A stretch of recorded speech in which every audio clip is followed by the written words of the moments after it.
Abbiamo fatto sentire degli spumanti metodo italiano dove si sentiva in maniera evidente la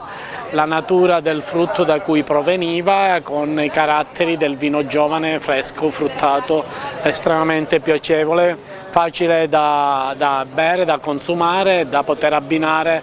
facilmente ai nostri piatti, alle nostre usanze, vedi il famoso aperitivo. Vini di diverse regioni, avevamo Veneto, Emilia-Romagna, Schiava, quindi Alto Adige e Sicilia, Abruzzo, il pecorino d'Abruzzo e il catarratto di Sicilia. Conoscere la vocazione dei territori è fondamentale e ogni terreno in Italia, abbiamo terreni che cambiano spanna a spanna, in ogni parte d'Italia c'è un modo diverso di dirlo, ma il concetto è quello che da un metro all'altro possiamo trovare soli anche diversi e questo ci dà ancora più forza perché ci fa fare le cose uniche.